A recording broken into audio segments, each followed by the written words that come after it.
Merci Emmanuel, merci pour cette conférence. Je pense que la première responsabilité d'un dirigeant, d'un manager, c'est la responsabilité devant le langage. Et très souvent, les gens ne parlent pas, ne parlent plus, mais ça parle. Vous êtes la preuve qu'on peut parler. Parler, c'est dire des choses. Donc, merci, c'était très clair. Je n'avais pas de langue de bois. Merci encore. Je vais te poser une question avant de passer la parole à Johan, puis on donne la parole à la salle. Léon Harmel, qui était patron, dirigeant français, qui est mort en 1915, disait que la question sociale est avant tout une question d'égard. La question sociale est avant tout une question d'égard. L'égard dans une organisation aujourd'hui, avec les crises dont tu as parlé, est-ce que ça serait pas la nécessité de partager la souveraineté et que les dirigeants se rendent compte qu'une organisation qui marche bien, les pieds, c'est aussi la tête. La tête, c'est aussi les pieds. Est-ce que, selon toi, si on veut sortir de cette crise, il n'y aurait pas une sorte de voie de passage qui consisterait à partager la souveraineté et que le travail réel devienne stratégique, c'est-à-dire qu'on se rend compte que ceux qui produisent sur le terrain sont aussi stratégiques que ceux qui pensent au travail. Il n'y a pas de rapport de supériorité. Et parce que je pense quand même aujourd'hui, les deux parties se regardent en chien de faïence. Je pense que c'est Auguste de Teuf, le fondateur d'Alstom, qui disait qu'aucune bonne volonté ne peut exister entre deux individus dont l'un sait que l'autre veut sa peau. Voilà. Je pense qu'on en est là en France. Il faut le dire. Voilà, on en est là en France. Qu'est-ce qu'on fait? Est-ce que le partage de la souveraineté ne serait pas une piste à explorer? Je ne sais pas si j'adhère au terme souveraineté, parce que si je prends des exemples sur le partage du capital, ce n'est pas toujours un succès. En tout cas, ce n'est pas engageant dans la durée, alors que quand tu es actionnaire de ton entreprise, du coup, ça devient aussi ton problème. Le fait d'avoir une fabrique de la performance qui soit respectueuse, qui soit intelligente, etc. De la même manière que des exemples de codécision sont plutôt globalement des échecs. Mais j'entends le point, derrière souveraineté, j'entends le point finalement déstatuer ou déstatuariser le monde du travail. Alors du coup, ça me permet de tirer un fil qui serait peut-être le fait de donner ces lettres de noblesse à l'intégralité des acteurs de la chaîne de valeur. En fait, moi, je ne crois pas qu'il faille partager la souveraineté au sens gouvernance de l'entreprise, parce que avec le pouvoir vient la responsabilité. Et d'ailleurs, si tu parles juste à la juriste, la responsabilité pénale, civile, qui va engager un certain nombre d'acteurs. Et surtout, je ne suis pas certaine que c'est ce qui soit attendu. En revanche, je pense que réussir à injecter du respect partout dans la chaîne de valeur, ça c'est probablement une piste, mais pas sur les mots de l'entreprise, pas sur les murs de l'entreprise, au sens la compréhension intime, comme on l'a dans la Marine nationale, que la force d'une chaîne, c'est la force de son maillon le plus faible. Et que donc, typiquement, quand il y a des amérissages, des appontages sur le Charles de Gaulle, si vous avez celui qui fait la plonge, qui sort les épluchures de pommes de terre au moment où les rafales appontent, vous avez des goélands qui rentrent dans les pales et qui flinguent et des hommes et des avions. Et donc ça crée quelque chose de très puissant, c'est que l'éplucheur de pommes de terre est aussi important dans la chaîne de valeur que le pilote de rafale. Et il le sait. Et ça c'est pas bullshit. C'est-à-dire que moi, j'ai embarqué et j'ai entendu et j'ai vu. J'ai vu les chiens jaunes. Donc, les chiens jaunes, c'est ceux qui sont sur le pont d'envol et qui vont mettre les écrous pour garder les rafales à terre, en fait. Les chiens jaunes, ils ont un rôle qui est fondamental et ce sont, pour la plupart d'entre eux, des jeunes qui ont 16 ans, qui sont en décrochage scolaire. Mais il y a un sentiment de la mission et du fait que s'ils ne le font pas, c'est toute la chaîne qui est entravée. qui est qu'on n'a pas dans l'entreprise. Alors, je ne sais pas comment faire pour que ça percute. Il y a des entreprises dans lesquelles ça existe. Je peux te donner un exemple. Par exemple, Helena Santé, donc c'est un des leaders français des cliniques privées, des EHPAD et des crèches. C'est une famille qui a entrepris dans les métiers du coup de la petite enfance et du grand âge. Et alors, ils sont très, très, très convaincus que c'est bien l'aide-soignant ou l'aide-soignante à la fin qui va faire la qualité de l'intégralité d'expérience de fin de vie. Et du coup, il y a une fierté dans le personnel soignant qui est dingue. Et la conséquence de ça, c'est que quand il y a eu la crise des EHPAD, c'est la seule entreprise qui n'a pas été éclaboussée. Et je pense qu'elle n'a pas été éclaboussée parce qu'il n'aurait pas pu y avoir les dérives qu'on a vues chez Orpea, par exemple. Parce qu'il y a énormément de leadership chez les aides-soignantes. Elles font même un peu peur. Parce qu'elles sont très puissantes, en fait. Parce que c'est elles qui font le soin. Et là, il y a quelque chose à aller chercher. Donc, ce n'est pas le bullshit, les essentiels, les non essentiels, etc. Il y a quelque chose dans la considération très profonde et elle marche dans les deux sens. J'insiste sur ce point parce que c'est très important de comprendre aussi que dans beaucoup d'entreprises, il n'y a pas beaucoup de considération pour la direction générale. On considère que c'est des connards trop payés qui réfléchissent avec des tableurs Excel toute la journée et qui font rien de leurs 10 doigts. Et ce manque aussi de considération sur la pesanteur du travail de dirigeant, particulièrement dans le contexte actuel, crée aussi de la défiance. Donc, je ne sais pas comment faire, mais si par souveraineté, on entend destin commun et interdépendance de la chaîne, je pense que c'est évident. C'est évident. C'est ce qu'a fait Helena Santé, entreprise familiale, c'est ce sur quoi repose la performance des milliers. Ils sont quand même 750 000 salariés, ils font 100 milliards de business. La plupart avec des croissances à 2 chiffres. Ils ont un système d'actionnariat salarié, mais surtout, en fait, il n'y a pas de petites gens. Ça n'existe pas. Ça n'existe pas. C'est interdit. C'est-à-dire que si à un moment donné, vous avez le malheur de faire comprendre que vendre des lunettes de toilette chez Leroy Merlin, ce n'est pas digne, vous le faites sortir. Voilà. J'ai pas la réponse à ta question, mais c'est ma sensation d'entrepreneur. Parfait. Johan, avant de passer la parole au public.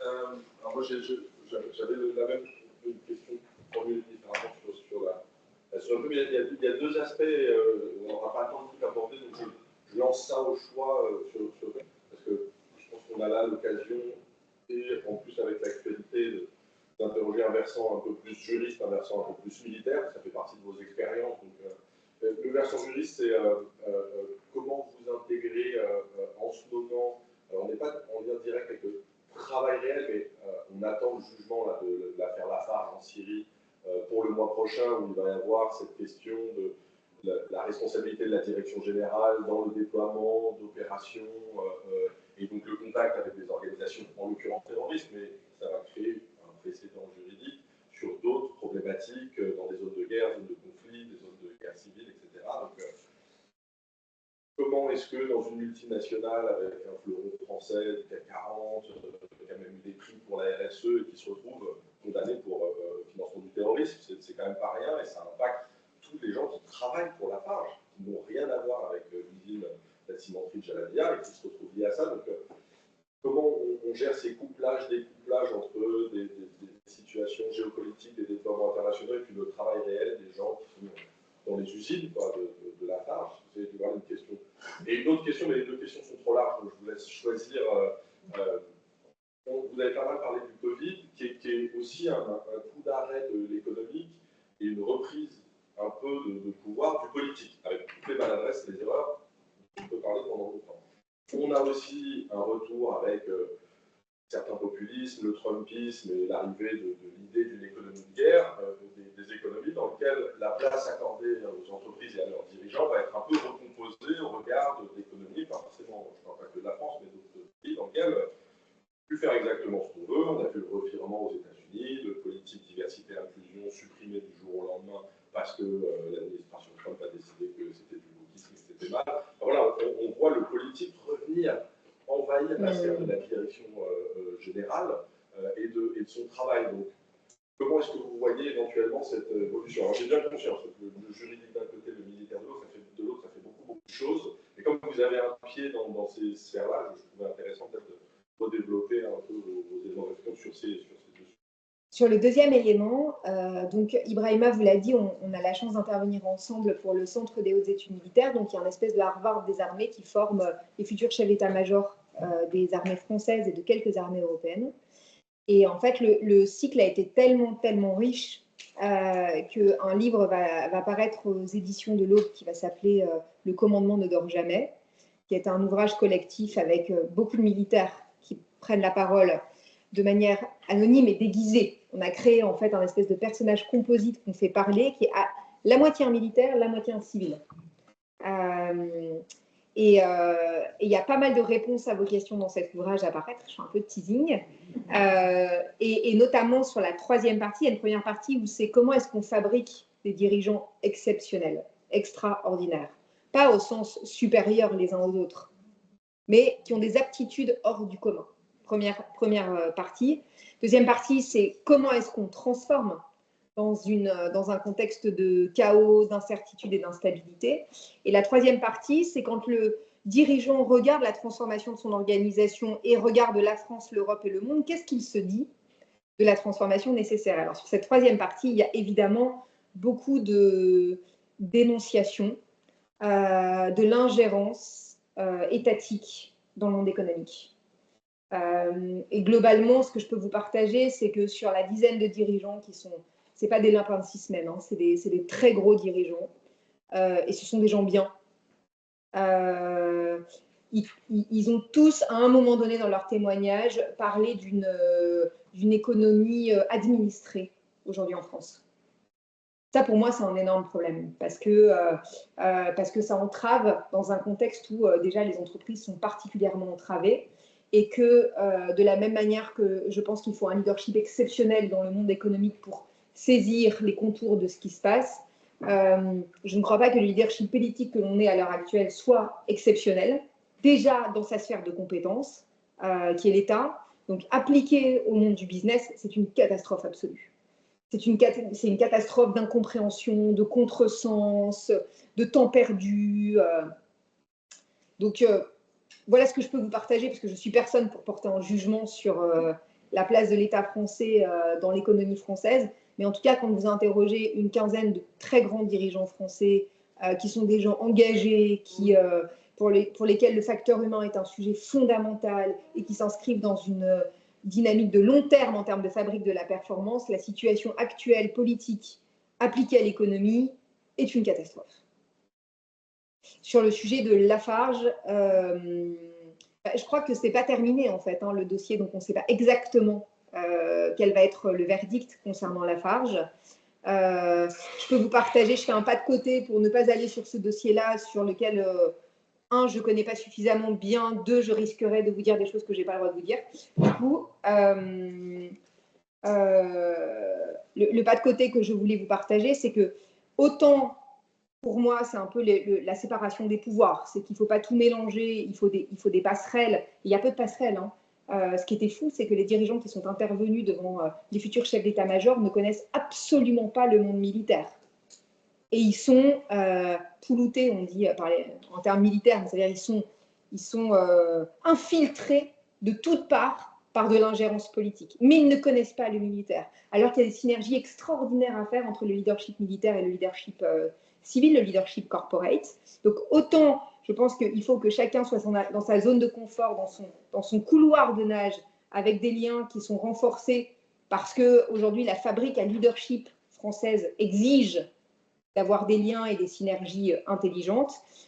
Autant sur des grandes entreprises qui représentent des intérêts nationaux, je suis assez montebourrienne, c'est-à-dire que je pense qu'il faut du patriotisme économique dans le contexte dans lequel on va, et que typiquement, je n'ai pas parlé pour Lafarge, mais l'affaire Saadé, elle est proprement hallucinante. Voilà, elle est proprement... C'est pour vous permettre de me positionner.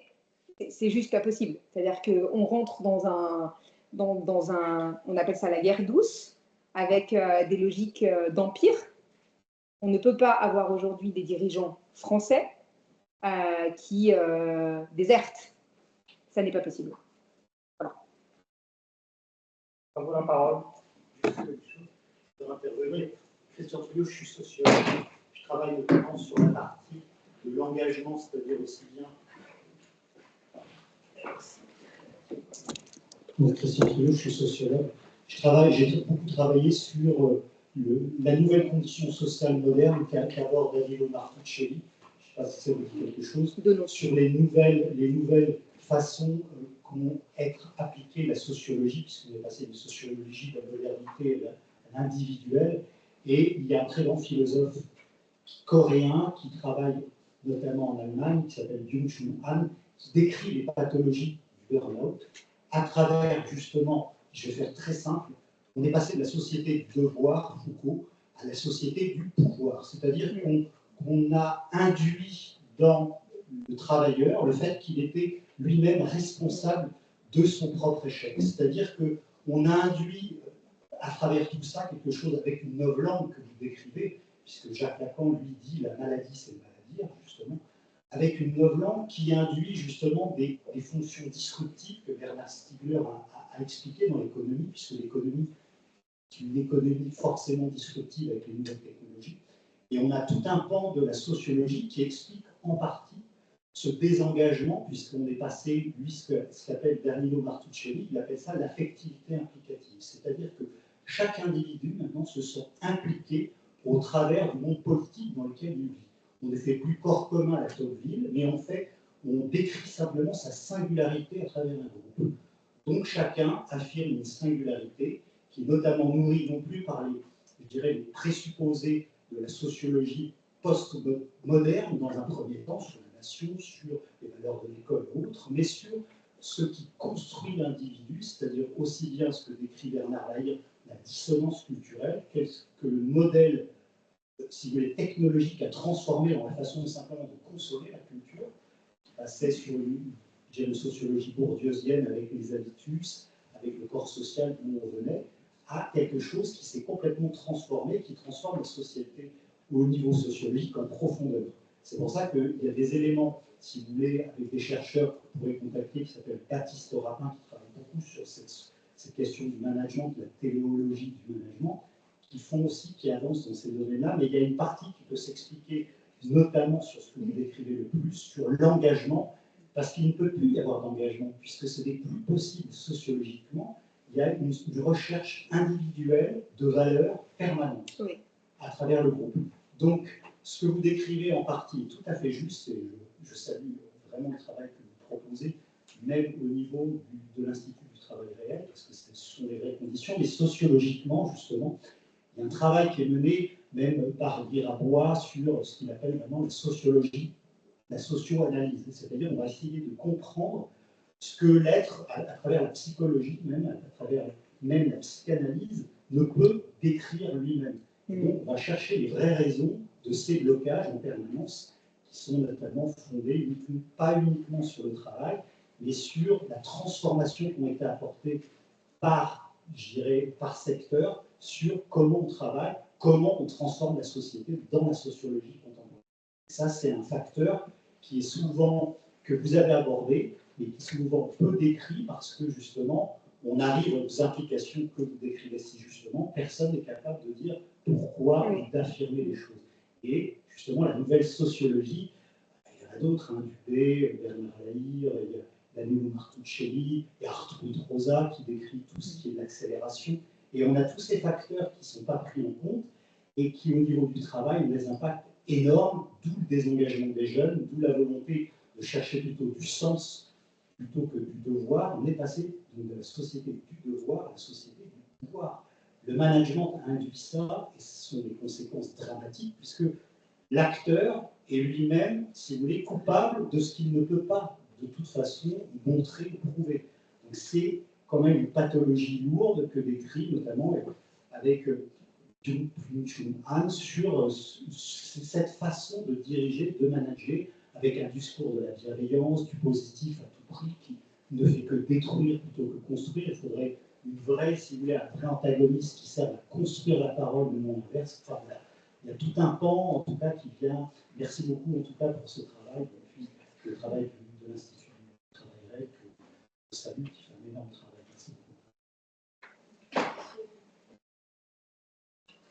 Non, non, bah c'est... faut que je prenne toutes les références. Très bien. Est-ce que quelqu'un d'autre peut s'exprimer? C'est le moment, hein, je vous en prie. Ah, voilà. Excusez-moi, je ne vais pas être aussi brillant que monsieur. Moi, j'avais une question par rapport à Christopher Guérin. Je suis également ses travaux et je partage tout à fait votre point de vue. Alors, comment se fait-il qu'aujourd'hui, il ait quitté Nexence?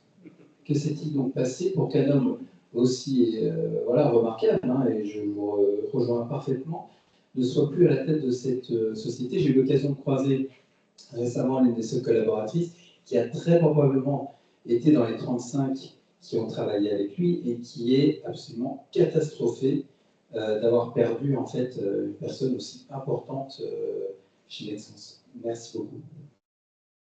Bah, je peux vous dire ce qu'il dirait s'il était là, parce qu'il veut pas trop partager sur son départ. Bah, déjà, Christopher, il a 30 ans de Nexence. Donc, quand on parle d'usure, ça s'applique aux travailleurs, ça s'applique aussi aux dirigeants. Deuxième élément, c'est que je pense qu'il est un des rares acteurs du monde industriel à avoir pensé, porté et achevé une transformation. Donc, il y a une question de cycle qui est très importante, c'est-à-dire que finalement, il est parti au moment où il est capable de dresser un bilan avec des résultats de ce qu'il a porté pendant plus de 5 ans maintenant. Troisième élément, je pense que, je vais le dire sans parler de lui, mais dans la décennie qui s'ouvre, il y a des forces contradictoires à l'œuvre. C'est-à-dire que vous avez des dirigeants qui sont devenus des hommes et des femmes de complexité, de temps long, de compromis aussi. Je crois que c'est son cas. Ils sont quand même rares. Parce qu'il a été façonné par l'époque et par l'adversité, il a été façonné par Nexence. Mais le problème, c'est que quand on va au-devant d'une situation économique très rugueuse, comme c'est le cas dans la décennie qui s'ouvre, hein, qui est une décennie un peu de tous les dangers. C'est vraiment, les dirigeants parlent, même les analystes financiers, de la prochaine décennie, en disant que c'est une décennie où tout peut être renversé, les temporalités vont être extrêmement courtes. Et très souvent, quand on rentre dans ce genre de séquence, vous avez, pour les entreprises cotées notamment, une réaction totalement inverse des marchés financiers, des analystes ou des actionnaires. Et je pense que quand vous avez mené des transformations gigantesques, que vous y avez passé 5 ans de votre vie de manière totale, avoir un tel bilan pour continuer à se battre, c'est difficile.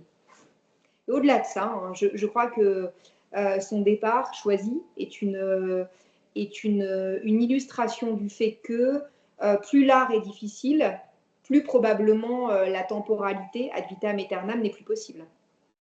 Parce que c'est OK de faire la différence entre tenir et durer, il a duré, mais en fait, on ne dure pas, c'est pas non plus un sacrifice. Donc, il y a un moment où, quand le travail est achevé, on a le droit, il a pris sa liberté de s'en aller.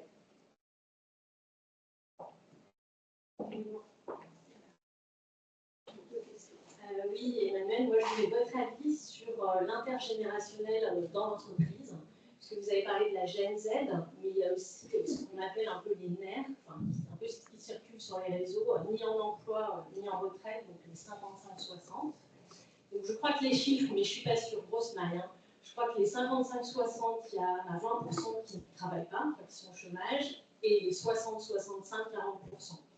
Donc, je voulais avoir votre avis, et puis les jeunes qui sont jeunes diplômés, qui ont aussi du mal à trouver du job puisqu'ils n'ont pas d'expérience. Donc voilà, je voulais avoir un peu votre avis sur comment on peut remettre un peu de l'intergénérationnel dans les entreprises et donner envie aux dirigeants, à la fois d'embaucher les jeunes et les plus âgés comme moi, puisqu'on a encore, politiquement, on doit encore travailler au moins 10 ans. Voilà, c'était ma question. Il y a des choses à dire.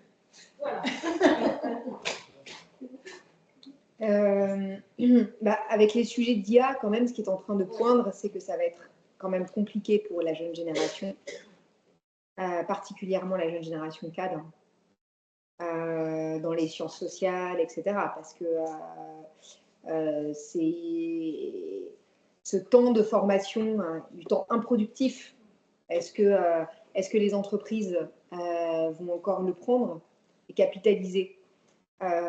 Personne n'a la réponse à cette question. Yves Cazot, qui est le CDO de Michelin, donc, qui est vraiment un homme extraordinaire qui pense à les transitions technologiques et puis qui est un expert du sujet, un praticien. Lui, ce qu'il observe, c'est que tout est question de leadership, c'est-à-dire que vous avez aujourd'hui à la surface du monde des entreprises qui font des choix entre l'IA qui augmente et l'IA qui remplace. Mais ce sont des choix, c'est-à-dire qu'il n'y a pas de fatalité, on fait des choix. Alors c'est sûr et certain que faire le choix d'avoir des usines sans fenêtres, comme c'est le cas à Shanghai, d'où il revient, c'est le choix d'une société sans travail. Ce sont des choix civilisationnels. C'est pour ça que le sujet introductif, c'est de dire que le travail, plus que jamais, est politique. Maintenir du travail, plus que jamais, est politique. A contrario, décider de maintenir une jeune population que l'on forme pour être en capacité demain d'en faire des compagnons ou pas de l'IA, c'est un choix sur la place du travail dans la société, dans une nation, et c'est un choix civilisationnel. Et voyez le vertige, quand je vous parlais d'un leadership exceptionnel, le vertige pour des dirigeants de comprendre ça, de se dire que les choix qu'ils vont poser sont des choix désormais civilisationnels. Ce ne sont pas des choix de technologie, ce ne sont pas des choix de stratégie, ce ne sont pas des choix de compétitivité, ce sont des choix de civilisation. Et c'est pour ça qu'il y a un vertige dans le monde des dirigeants de très haut niveau, parce que les meilleurs d'entre eux ont compris la partition qu'allait être la leur, et je pense qu'ils ne sont pas armés, et d'ailleurs ils ne sont pas mandatés pour prendre ce type de décision. Du coup, sur le sujet des plus âgés, je ne veux pas m'aventurer sur des thématiques que je n'ai pas bien étudiées, mais j'ai quand même l'impression, pour avoir été beaucoup sur les sujets d'intergénérationnel jusqu'à présent, et ça va tellement vite avec l'IA que c'est rebasculé tout de suite, que il y a peut-être la chance que s'ouvre une période hyper intéressante où, après avoir mis tous les vieux de plus de 45 ans au placard, on les ressorte du placard en se disant, en fait, ils sont très importants maintenant. C'est quand même un petit peu la musique qu'on est en train d'entendre. Et alors là, ça, c'est assez rigolo, parce que d'abord, c'était quand même indécent de dire qu'à 45 ans, on est vieux et on est obsolète. Et puis, c'était très con d'un point de vue économique, parce que c'est des gens qu'on a passé 25 ans à former pour en faire, au moment culminant de leur carrière, des vieilles chaussettes qu'on met sur le côté. Mais là, on va voir. Et là, on va voir aussi de quoi votre génération est capable, en fait. Parce qu'il y a quelque chose qui s'ouvre d'ultra intéressant sur le rapport à l'expérience, le rapport à la culture générale. J'ose pas dire l'esprit critique tellement c'est galvaudé, mais quand même, en fait, ce que l'IA n'aura jamais, c'est le cuir épais. Comment est-ce qu'on va réussir à faire ce mariage? Je ne sais pas. Mais je suis curieuse de voir ça. Avec plaisir. Et Emmanuel, de la part de Charles-Henri, qui a cité 4 fois, juste une toute petite question. Je te rends hommage. Oui, merci. Alors, c'est de la part d'un très vieux en plus.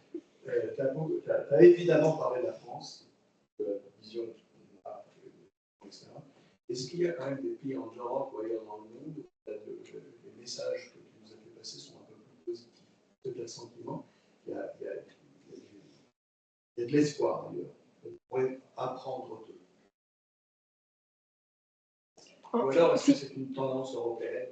Alors, c'est une tendance, si tu regardes les chiffres, c'est une tendance européenne dans laquelle la France est plus déclassée que les autres pays. Donc, il y a un mal français qui s'inscrit dans un mal européen. Ça, c'est sûr et certain. Probablement qu'il y a quelque chose autour d'une forme d'obsolescence des pays très, très matures dans le rapport au travail, où on est allé très, très loin quand même dans la sophistication du travail, dans plein... À un moment donné, peut-être que dans un monde qui se durcit, on paye aussi l'addition de ça. Écoute, demain, j'ai un rendez-vous avec un observateur du monde chinois qui partage une vision apocalyptique en Chine, avec un phénomène hallucinant, ça s'appelle la grève des enfants. Puisque le modèle chinois repose sur l'idée qu'on travaille très très dur à l'université pour pouvoir cranter en fait des rôles statutaires par le travail et que ainsi on peut améliorer sa condition de vie. Donc tout le modèle universitaire et économique est bâti là-dessus, mais ça n'est plus possible aujourd'hui. Et donc il y a la grève des enfants. Donc les enfants, ce sont des gens qui ont fait l'université, qui ont travaillé très très dur, qui ne trouvent pas d'emploi en sortant, et qui du coup, pour ne pas être fustigés par le parti, rentrent chez eux dans leur famille et font tout dans la maison. Ce sont les enfants parfaits qui deviennent, en fait, c'est une forme de grève larvée, parce qu'on ne fait pas la grève, mais on la fait d'une autre manière, en faisant tout et en étant irréprochable. Ça s'appelle les enfants perdus, et c'est en train de faire beaucoup de bruit. Donc tu vois, c'est un autre mécanisme interpellant aussi. On a aussi la sensation d'une fin de modèle, d'une certaine manière. Il y a quelque chose à réinventer. Pour les autres pays, je ne les connais pas suffisamment. Le seul truc que je peux partager, c'est là où je vis, c'est-à-dire à Naples, qui est une microculture. On parle de l'enfant terrible de l'Italie à Naples. C'est la ville du chaos. Mais ce qui est intéressant, c'est qu'il y a quelque chose de très traditionnel dans le travail. Et il n'y a pas ce rapport statutaire aux emplois. Ça, pour moi, c'est très interpellant de vivre dans un endroit, il y a quand même 5 millions d'habitants, donc c'est une mégapole, hein, c'est une très très grande ville, dans lequel il n'y a pas de... le fait de livrer la nourriture n'est pas moins noble que d'être avocat. Les gens sont extrêmement fiers de ce qu'ils font au quotidien, tout le temps. Et là, il y a quelque chose à aller chercher. Il y a quelque chose à aller chercher.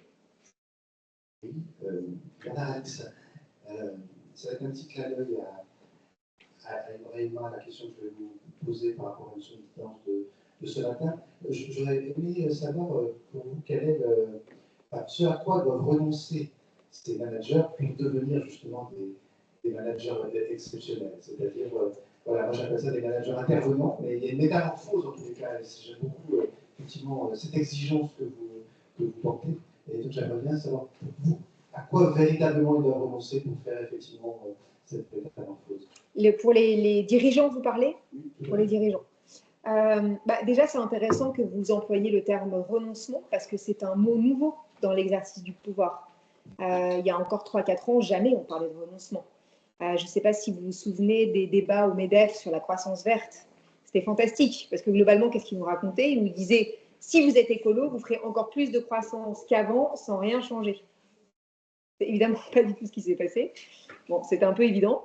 Mais depuis, en fait, on a fait l'apprentissage du renoncement à très haut niveau. Et donc, c'est déjà une réponse à votre question. Typiquement, la Compagnie des Alpes a publié la liste de ses engagements et la liste de ses renoncements. Ça fait beaucoup de bruit. Parce que derrière renoncement, ils ont mis des énormes trucs en termes de renoncement. Ils ont renoncé à ouvrir de nouvelles stations. Ça veut dire qu'ils ont renoncé à un modèle de croissance. Ils pourraient encore en faire, parce que, ok, la neige. Et l'année dernière, c'est leur plus belle année ever. C'est la plus belle année économique du ski depuis la nuit des temps, depuis que le monde capitalistique existe. Donc ça, c'est un premier élément, c'est-à-dire que je pense qu'il y a une intégration quand même réelle des limites planétaires dans le framework de projection des business. Et pas par idéologie, par pragmatisme. Le deuxième élément, c'est que je pense qu'il y a une compréhension à l'œuvre, pas très mature encore, mais du fait qu'il va falloir de la culture générale, de la systémie et une maîtrise du langage, une maîtrise des mots. J'ai la sensation, ça m'intéressera d'avoir le retour d'Ibrahima, mais d'un retour des récits et du mot juste. Il y a beaucoup de dirigeants qui sont en réflexion là-dessus, qui essayent de trouver de l'inspiration et puis qui s'y cognent personnellement. C'est-à-dire que c'est le mot juste pour eux, sur ce qu'ils pourraient poser comme cap. Donc un souci de la justesse et de la parcimonie. Donc renoncement, le langage. Et puis, troisième élément, je l'ai déjà dit, mais je pense qu'on n'y arrivera pas sans ça, je crois que c'est une pratique collaborative du leadership, pas collective, collaborative. et qu'aujourd'hui, il faut savoir mixer les mondes pour pouvoir façonner ces leaderships d'exception. Par exemple, tous les dirigeants qui sont intervenus auprès du CHEM ont ensuite demandé à être mis en relation beaucoup plus fréquemment avec des très hauts dignitaires militaires sur des sujets stratégiques pour eux, de souveraineté, d'indépendance, de risque, mais aussi de leadership. Je ne pense pas qu'il y a 10 ans, il y avait une telle demande. C'est intéressant, c'est-à-dire que c'est pas avec ses pairs, c'est pas le club du CAC 40, des PDG, non, non. C'est aller voir des mondes parallèles avec des gens qui ont une vision très géopolitique des enjeux pour pouvoir se frotter un peu comme des silex. Je dirais ces 3 éléments de manière très, très saillante. Merci beaucoup, c'est vraiment passionnant. On va prendre 2 questions encore, si vous êtes d'accord avec les 2 messieurs. Merci. Quel lien vous faites entre la financiarisation de l'économie et l'engagement des engagements? Vous avez pas mal de parallèles avec l'armée, enfin, le militaire, qui n'a pas les mêmes finalités. Mais du coup, les finalités, on peut faire le lien plus directement entre mon travail, je vise des avions sur un porte-avions, je fais décoller des avions, et une finalité d'économie financière qui peut peut-être participer à une perte de sens d'engagement. Vous n'avez pas du tout évoqué. Comment vous le situez dans votre réflexion? Je l'ai esquissé quand j'ai parlé un petit peu de Christopher Guérin, pour montrer que les intérêts financiers purs vont parfois à l'encontre de l'exercice du pouvoir de manière responsable et durable. La réalité, c'est quand même que la France, c'est 90% des PME et des ETI qui ne sont pas cotés. Donc, d'une certaine manière, ça serait trop facile de dire que la problématique financière, c'est le sous-jacent de l'érosion d'engagement, parce qu'à l'épreuve des chiffres, ça ne fonctionne pas. Mais ce qui est sûr, c'est que ça, c'est une problématique de boîtes cotées et de boîtes du CAC 40, donc de très grosses organisations dans lesquelles c'est criant. C'est criant. Si vous prenez les sujets de banque, les sujets d'assurance, les énergéticiens, il y a des... Là, vous avez, quand on fait des missions sur ce type d'entreprise, vous avez des salariés qui vous parlent du rapport à l'extrême financiarisation de l'entreprise, qui devient le cœur, finalement, de la boîte. Dans le tissu économique au sens large, c'est quelque chose qui n'existe pas vraiment. Qui n'existe pas vraiment. Dans les ETI familiales, ça n'existe pas, en fait, ce sujet-là. Vous pouvez avoir, à la limite, ce qu'on peut entendre, c'est le fait que les banques n'aident pas, que les banques ne suivent pas. Mais ça ne percute pas le travail. Ça ne percute pas le travail. C'est vraiment une problématique de CAC 40. Et je vous avoue que moi, mon goût personnel, quand même, depuis 15 ans, c'est plutôt les grandes ETI familiales. Parce que le travail dans les grosses boîtes du CAC 40, il est quand même moins intéressant, il est moins dense, je trouve. Il est plus pauvre. Il est plus pauvre. Alors, il est souvent plus rémunérateur, mais il est plus pauvre, il est plus entravé, il est plus empêché, il est plus obsédé aussi par les logiques de perf. Du coup, je pense que c'est globalement quand même des boîtes qui font moins appel à des professeurs tournesol comme nous. Et qu'en plus, quand on y va, on s'y amuse un peu moins. Voilà. Merci. La dernière. Déjà, je vous remercie par rapport à tout ce que vous avez dit. Ça me fait un bien fou. Je suis en burn-out sévère. Je suis un manager intermédiaire qui a vécu, etc. Je suis bien retrouvé dans tout ce que vous avez dit sur notamment le fait prêté. Aussi également le fait qu'il y ait une économie administrée. Je tiens à préciser que je suis fonctionnaire. Je tiens à préciser. Donc, ce que vous avez dit là, intimement, je me souviens toujours de la première réaction quand en 2004 est arrivé l'Europe, le budget opérationnel du programme. Je leur ai dit, mais vous n'avez pas l'impression que ça fait un peu soviétique, cette chose. Et par rapport à la question que je voulais vous poser, c'est mon étonnement. Vous avez parlé plusieurs fois de l'armée. Oui. Et j'ai l'impression qu'il y a beaucoup d'échanges avec l'armée. Et j'étais assez étonné parce que est-ce que les militaires ils veulent entrer dans le débat public actuellement? Ils s'en éloignent beaucoup, il n'y a pas de tradition française par rapport à Alors, je pense qu'ils ne s'en éloignent pas, on les muselle comme il faut. C'est pas tout à fait la même chose. Voilà. Mais à un moment ou à un autre, on peut très bien plus. On peut, mais c'est vrai que si on prend les chefs d'état-major, Lecointre et Pierre de Villiers, qui sont les deux que j'ai connus, j'ai pas connu Burkhardt, les deux, au sortir de leur fonction, et en plus ce sont des gens qui sont allés en retraite après, donc ils étaient plus libres de parole, mais les deux témoignent quand même du fait que le politique en France se méfie énormément du militaire et n'a de cesse que de le faire taire, notamment sur des sujets politiques, ou de lecture, ou de leadership, c'est encore pire. Et moi, j'avoue que j'y croyais pas trop quand je l'avais entendu de la bouche de militaires, mais je pense que c'est plausible pour la simple et bonne raison que dans les armées, vous avez des gens extraordinaires. Vous avez des gens exceptionnels. Pas 50 000, hein, c'est trop facile. C'est pas une usine à créer de l'exceptionnel. Mais vous avez des leaders d'un panache, d'une épaisseur, d'une hauteur de vue, d'une culture générale hallucinante. Enfin, je pense que Ibrahima peut en attester. Les dirigeants qui sont venus dans la séquence du chêne sont repartis dans leurs petits souliers en disant on a pris une énorme baffe. Et donc, comme il y a ce niveau-là, mais c'est pas un hasard, hein, il faut 12 ans à temps plein pour fabriquer un commandant du Charles de Gaulle.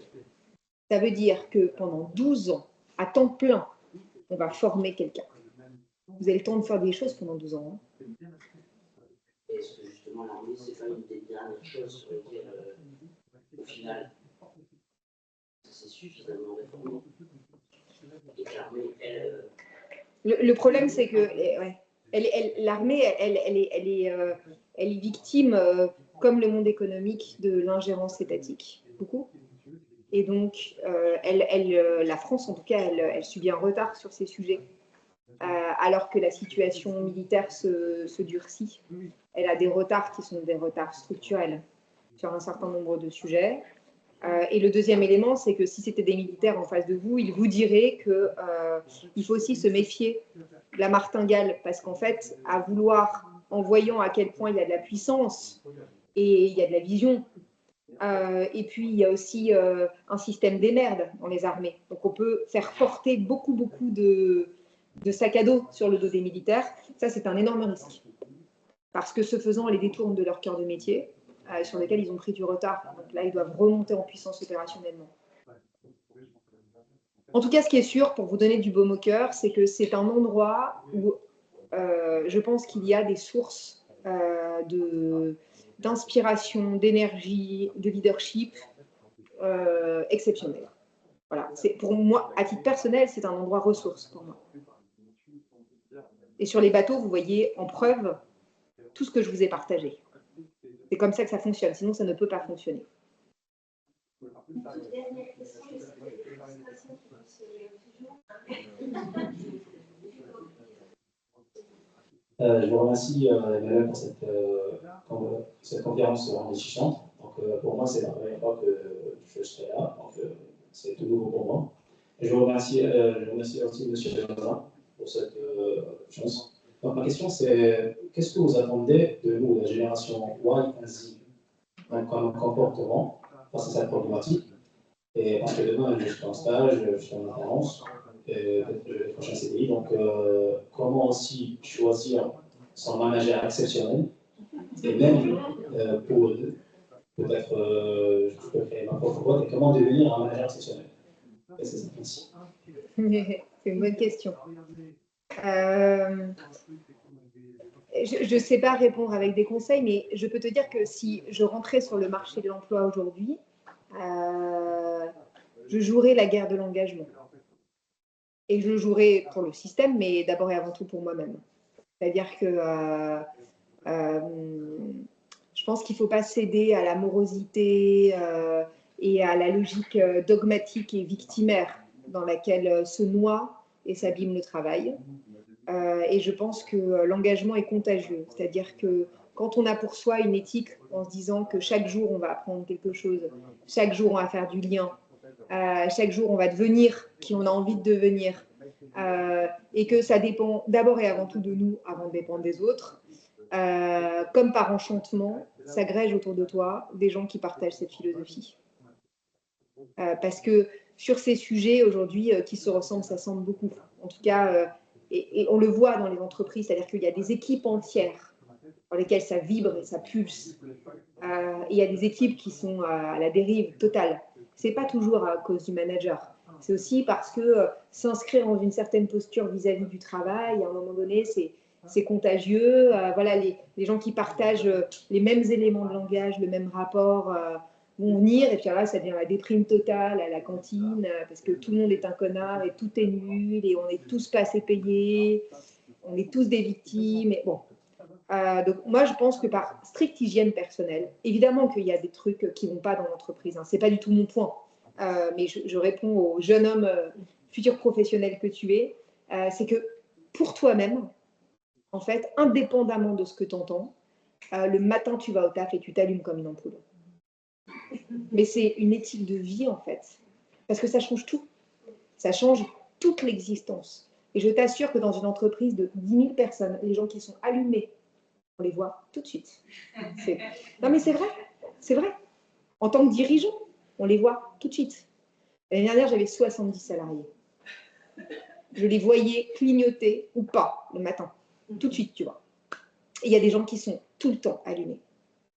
Ça, c'est des gens qui sont précieux dans les entreprises. Et c'est des gens où je me fais pas un quart de millième de seconde d'inquiétude sur leur parcours, leur apprentissage et leur destin personnel et professionnel. Donc, voilà, merci beaucoup.